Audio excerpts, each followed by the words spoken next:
Karnataka Ratna doctor Puneeth Rajkumar ಅವರ ಹೆಸರಿನಲ್ಲಿ ಇದೀಗ ಶಬರಿಮಲೆ ಯಾತ್ರಾರ್ಥಿಗಳಿಗೆ ಉಚಿತ ಆಂಬ್ಯುಲೆನ್ಸ್ ಸೇವೆಯನ್ನು ಮಾಡುವಂಥ ಕೆಲಸಕ್ಕೆ ಮೈಸೂರು ಜಿಲ್ಲೆಯ ಕೆನಗರ ತಾಲೂಕಿನ ಡಾಕ್ಟರ್ ಪುನೀತ್ ರಾಜ್ಕುಮಾರ್ ಅವರ ಅಭಿಮಾನಿಗಳು ಮುಂದಾಗ್ತಿರುವಂಥದ್ದು. ಮೈಸೂರಿನ ಕೋಟೆ ಆಂಜನೇಯ ಸ್ವಾಮಿ ದೇವಸ್ಥಾನದ ಮುಂಭಾಗ ಡಾಕ್ಟರ್ ಪುನೀತ್ ರಾಜ್ಕುಮಾರ್ ಸಂಸ್ಮರಣ ಸೇವಾ ರಥಕ್ಕೆ ಮೈಸೂರು ಕೊಡಗು ಸಂಸದರಾಗಿರುವಂಥ ಯದುವೀರ್ ಕೃಷ್ಣದತ್ತ ಚಾಮರಾಜ ಒಡೆಯರ್ ಅವರು ಈ ಒಂದು ಆಂಬ್ಯುಲೆನ್ಸ್ ಸೇವೆಗೆ ವಿದ್ಯುಕ್ತವಾಗಿ ಚಾಲನೆಯನ್ನು ಕೊಟ್ಟಿದ್ದಾರೆ. ಕರ್ನಾಟಕದಿಂದ ಕೇರಳದಲ್ಲಿರುವಂಥ ಶಬರಿಮಲೆಗೆ ಲಕ್ಷಾಂತರ ಸಂಖ್ಯೆಯಲ್ಲಿ ಭಕ್ತಾದಿಗಳು ನವೆಂಬರ್, ಡಿಸೆಂಬರ್ ಮತ್ತು ಜನವರಿ ತಿಂಗಳಿನಲ್ಲಿ ಅಂದರೆ ಮಕರ ಸಂಕ್ರಮಣ ದಿನದಂದು ಆ ಜ್ಯೋತಿಯನ್ನು ಕಣ್ತುಂಬಿಕೊಳ್ಳಲಿಕ್ಕೆ ಶಬರಿಮಲೆಯಲ್ಲಿ ಅಯ್ಯಪ್ಪನ ದರ್ಶನ ಪಡೆಯಲಿಕ್ಕೆ ತೆರಳುತ್ತಾರೆ. ಆ ಸಂದರ್ಭದಲ್ಲಿ ಅವರಿಗೆ ಒಂದಷ್ಟು ಲ್ಯಾಂಗ್ವೇಜ್ನ ಕೊರತೆ ಆಗ್ಬೋದು. ಆ ಕಾರಣಕ್ಕಾಗಿ ಕರ್ನಾಟಕದಿಂದ ಅಂದರೆ ರಾಜ್ಯ ಸರ್ಕಾರವೂ ಸಹ ಮಾಡದೇ ಇರುವಂಥ ಒಂದು ಕೆಲಸವನ್ನು ಪುನೀತ್ ರಾಜ್ಕುಮಾರ್ ಅವರ ಅಭಿಮಾನಿಗಳು ಮಾಡಲಿಕ್ಕೆ ಮುಂದಾಗಿದ್ದಾರೆ. 2 ತಿಂಗಳುಗಳ ಕಾಲ ಈ ಒಂದು ಆಂಬ್ಯುಲೆನ್ಸು ಕೇರಳದ ಶಬರಿಮಲೆಯ ಸುತ್ತಮುತ್ತ ಇರುವಂಥ 50 ಕಿಲೋಮೀಟರ್ ವ್ಯಾಪ್ತಿಯಲ್ಲಿ ತನ್ನ ಸೇವೆಯನ್ನು ಸಲ್ಲಿಸುತ್ತೆ. ಆ ಸಂದರ್ಭದಲ್ಲಿ ಭಕ್ತಾದಿಗಳಿಗೆ ಯಾವುದೇ ರೀತಿಯ ಆರೋಗ್ಯದ ಸಮಸ್ಯೆ ಆಗ್ಬೋದು, ಅಲ್ಲಿ ಸಣ್ಣ ಪುಟ್ಟ ವ್ಯತ್ಯಾಸಗಳು ಆದಂಥ ಸಂದರ್ಭದಲ್ಲಿ ಈ ಒಂದು ಡಾಕ್ಟರ್ ಪುನೀತ್ ರಾಜ್ಕುಮಾರ್ ಸಂಸ್ಮರಣ ಸೇವಾರಥ ಕೂಡಲೇ ಅಲ್ಲಿಗೆ ತೆರಳುತ್ತೆ. ಈ ಒಂದು ಸದುಪಯೋಗನ ಪಡೆದುಕೊಳ್ಬೇಕು ಅನ್ನುವಂಥ ನಿಟ್ಟಿನಲ್ಲಿ ಈ ಒಂದು ಆಂಬ್ಯುಲೆನ್ಸ್ನ ಮುಂಭಾಗ ನಾಲ್ವಡಿ ಕೃಷ್ಣರಾಜ ಒಡೆಯರ್ ಅವರು ಹಾಗೂ ಡಾಕ್ಟರ್ ಪುನೀತ್ ರಾಜ್ಕುಮಾರ್ ಅವರ ಭಾವಚಿತ್ರವು ಸದ್ಯಕ್ಕೆ ಇರುವಂಥದ್ದು. ಈ ನಿಟ್ಟಿನಲ್ಲಿ ಅಲ್ಲಿ ಕರ್ನಾಟಕದಿಂದ ಕೇರಳಕ್ಕೆ ತೆರಳುವಂಥ ಅಂದರೆ ಶಬರಿಮಲೆ ಅಯ್ಯಪ್ಪನ ದರ್ಶನಕ್ಕೆ ಹೋಗುವಂಥ ಭಕ್ತಾದಿಗಳು ಈ ಒಂದು ಸೇವೆಯನ್ನು ಪಡೆದುಕೊಳ್ಬೇಕು ಅನ್ನುವಂಥ ನಿಟ್ಟಿನಲ್ಲಿ ಪುನೀತ್ ರಾಜ್ಕುಮಾರ್ ಅಭಿಮಾನಿಗಳು ಈ ಒಂದು ವಿಶೇಷವಾದ ಸೌಲಭ್ಯವನ್ನು ಮಾಡಿಕೊಡ್ತಾ ಇದ್ದಾರೆ. ಅವರ ಅಭಿಮಾನಿಗಳು ಸದ್ಯಕ್ಕೆ ನಮ್ಮ ಜೊತೆ ಇದ್ದರೆ ಅವ್ರನ್ನ ಮಾತಾಡ್ಸೋಣ. ಸರ್, ಮೊದಲಿಗೆ ಪುನೀತ್ ರಾಜ್ಕುಮಾರ್ ಅವರ ಹೆಸರಿನಲ್ಲಿ ಇಂತಹ ಒಂದು ಸೇವೆಯನ್ನು ಮಾಡಬೇಕು ಅಂತ ಯಾಕೆ ಅನ್ನಿಸ್ತು, ಮತ್ತು ಎಷ್ಟು ದಿನಗಳ ಕಾಲ ಮಾಡುತ್ತೆ, ಏನಾದರೂ ಟೋಲ್ ಫ್ರೀ ನಂಬರ್ ಇದೆಯಾ, ಯಾವ ರೀತಿ ಸೇವೆ ಆಗುತ್ತೆ ಅಂತ? ಸರ್, ಇದು ಬಂದ್ಬಿಟ್ಟು ಪುನೀತ್ ರಾಜ್ಕುಮಾರ್ ಅಭಿಮಾನಿಗಳ ಸಂಸ್ಮರಣ ಅಂದರೆ ಅವ್ರು ಯಾವತ್ತಿಗೂ ಅವ್ರಿಗೆ ಯಾರು ಮರೆಯಲ್ಲ ಅವ್ರನ್ನ, ಹಂಗಾಗಿ ಸಂಸ್ಮರಣ ಅಂತ ಇಟ್ಟಿದ್ದೀವಿ.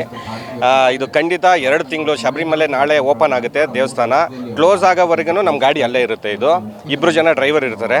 24 ಅವರ್ಸು ನಿಮ್ಗೆ toll free number 2 toll free number ಇದೆ. ಆ ನಂಬರ್ ಗಾಡಿ ಮೇಲೂ ಡಿಸ್ಪ್ಲೇ ಮಾಡಿದ್ದೀವಿ, ಮತ್ತು ನಾವು ಸೋಷಿಯಲ್ ಮೀಡಿಯಾದಲ್ಲೂ ಹಾಕಿದ್ದೀವಿ. ಅದನ್ನ ಯೂಸ್ ಮಾಡ್ಕೊಳ್ಳಿ. 2 ತಿಂಗಳು ತನಕ ಅಲ್ಲೇ ಇರುತ್ತೆ ಗಾಡಿ. ನಿಮಗೆ ಏನೇ ಸಮಸ್ಯೆ ಬಂದರೂ ಕರ್ನಾಟಕದಿಂದ ಹೋಗಿರೋರಿಗೆ ಒಂದು ಚಿಕ್ಕ ಮಗುತವಿಂದ ಹಿಡ್ದು ದೊಡ್ಡ ಏಜ್ ಆಗಿರೋರ ತನಕನೂ ಏನೇ ಪ್ರಾಬ್ಲಮ್ ಆದ್ರೂ ವೆಹಿಕಲ್ ಪ್ರಾಬ್ಲಮ್ ಆಯಿತಾ, ಇಲ್ಲ ಏನಾರು ಹುಷಾರು ತಪ್ಪಿದ್ರ, ಇಲ್ಲ ಇನ್ನೊಂದು ಏನು ಮತ್ತೊಂದು ಏನಾರು ಒಂದು ಆಗಿರ್ಬೋದು, ಏನಾರು ಒಂದು ಇಶ್ಯೂ ಆಗೇ ಆಗುತ್ತೆ, ಇಲ್ಲ ಅಂತ ಹೇಳೋಕ್ಕಾಗಲ್ಲ. ಅದಕ್ಕೆ ನಾವು ಇದು ಮಾಡಿ ನಾವು ಅಯ್ಯಪ್ಪ ಭಕ್ತರು ಕೂಡ. ಹಾಗಾಗಿ ನಮ್ಮ ಪುನೀತ್ ಚಿಕ್ಕಕೊಪ್ಪಲು ಪುನೀತ್ ಅವರ ಹೆಸರಿಂದ ನಾವು ಅವರ ಅಭಿಮಾನಿಗಳಾಗಿ ರಥನ ಚಾಲನೆ ಕೊಡ್ತಾ ಇದ್ದೀವಿ.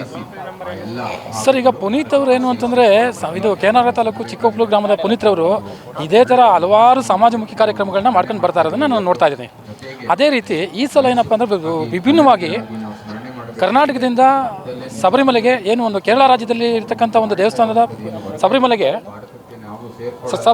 ಹೋಗ್ತಾರೆ. ಅದು ಕರ್ನಾಟಕದಿಂದ ಯಥೇಚ್ಛವಾದ ಜನಗಳು ಹೋಗ್ತಾ ಇರ್ತಾರೆ. ಅವ್ರಿಗೇನಾದರೂ ಸಮಸ್ಯೆ ಉಂಟಾದಂಥ ಸಂದರ್ಭದಲ್ಲಿ ಅಲ್ಲಿ ಅನುಕೂಲವಾಗುವಂಥ ನಿಟ್ಟಿನಲ್ಲಿ ಒಂದು ಆಂಬ್ಯುಲೆನ್ಸ್ನ ಬಿಡಬೇಕು ಅಂತಂದಾಗ ಎಲ್ಲ ಸ್ನೇಹಿತರುಗಳು ಅದನ್ನು ಒಂದು ಒಳ್ಳೆಯ ಕಾರ್ಯಕ್ರಮ ಇದು ಮಾಡೋಣ ಅಂತ ಹೇಳಿ ಒಂದು ಒಳ್ಳೆಯ ಕಾರ್ಯಕ್ರಮನ ಮಾಡೋಣ ಅಂತ ಹೇಳಿ ಮಾಡಿದ್ದಾರೆ. ಅದು ಟೋಲ್ ಫ್ರೀ ನಂಬರ್ನು ಕೂಡ ಕೊಟ್ಟಿದ್ದಾರೆ ಅವ್ರಿಗೆ, ಆಯಿತಾ. ಅದರ ಮುಖಾಂತರ ಎಲ್ಲರಿಗೂ ಪ್ರತಿಯೊಬ್ಬರಿಗೂ ಕೂಡ ಆ ನಂಬರ್ ತಲುಪಿದ್ರೆ ಎಲ್ಲರಿಗೂ ಯಾತ್ರಾರ್ಥಿಗಳಿಗೆ ಅನುಕೂಲವಾಗುತ್ತೆ ಅಂತಕ್ಕಂಥ ಹೇಳ್ತೀನಿ 9845 230 909 ಇನ್ನೊಂದು 8277 53 6622 ಈ ನಂಬರ್ನ ಬಳಸ್ಕೊಂಡು ಅವರು ಯಾರೇ ಫೋನ್ ಮಾಡಿದ್ರು ಕೂಡ, ಯಾವುದೇ ಸಂದರ್ಭದಲ್ಲಿ ಫೋನ್ ಮಾಡಿದ್ರು ಕೂಡ ಅವ್ರಿಗೆ ಅನುಕೂಲವಾಗಂಥ ನಿಟ್ಟಿನಲ್ಲಿ ಅವಕ್ಕೆ ಸೇವೆನ ಮಾಡ್ತೀವಿ ಅಂತಕ್ಕಂಥದ್ದು ಆ ಪುನೀತ್ ಏನಿದ್ದಾರೆ ಅವರ ಅಭಿಮಾನಿಗಳ ವರ್ಗದ ವತಿಯಿಂದ ಇದನ್ನು ಮಾಡ್ತಾ ಇದ್ದೀವಿ. ಇದು ಡಾಕ್ಟರ್ ಪುನೀತ್ ರಾಜ್ಕುಮಾರ್ ಅಭಿಮಾನಿಗಳ ಮಾತುಗಳಾಗ್ತಿರುವಂಥದ್ದು. ಲಕ್ಷಾಂತರ ಸಂಖ್ಯೆಯಲ್ಲಿ ಭಕ್ತಾದಿಗಳು ಶಬರಿಮಲೆ ಯಾತ್ರೆಗೆ ಹೋದಂಥ ಸಂದರ್ಭದಲ್ಲಿ ಸಣ್ಣ ಪುಟ್ಟ ವ್ಯತ್ಯಾಸಗಳಾದಂಥ ಸಂದರ್ಭದಲ್ಲಿ ಸ್ಥಳೀಯ ಭಾಷೆಯಲ್ಲಿ ಅಂದರೆ ಕನ್ನಡದವರೇ ಅಲ್ಲಿ ಇದ್ದಂಥ ಸಂದರ್ಭದಲ್ಲಿ ಅವರ ಸಮಸ್ಯೆಗೆ ಸ್ಪಂದಿಸ್ಬೋದು. ಆ ನಿಟ್ಟಿನಲ್ಲಿ ಈ ರೀತಿಯಾದ ಒಂದು ವಿಶೇಷವಾದ ಸೌಲಭ್ಯನ ಕೊಡಲಿಕ್ಕೆ ಪುನೀತ್ ರಾಜ್ಕುಮಾರ್ ಅವರ ಅಭಿಮಾನಿಗಳು ಮುಂದಾಗ್ತಾ ಇರುವಂಥದ್ದು. ಈ ಒಂದು ಸೌಲಭ್ಯವನ್ನು ಶಬರಿಮಲೆ ಯಾತ್ರೆಗೆ ತೆರಳುವಂಥ ಕರ್ನಾಟಕದ ಎಲ್ಲ ಅಯ್ಯಪ್ಪ ಮಾಲಾಧಾರಿಗಳು ಬಳಸ್ಕೊಳ್ಬೇಕು ಅನ್ನುವಂಥದ್ದು ನಮ್ಮ ಒಂದು ಆಶಯ ಕೂಡ ಆಗ್ತಾ ಇರುವಂಥದ್ದು. ಕ್ಯಾಮ್ರಾಮನ್ ಸಂಜಯ್ ಜೊತೆ ಅನಿಲ್ ರಾಜೇಶ್, ಪ್ರಜಾನುಡಿ, ಮೈಸೂರು.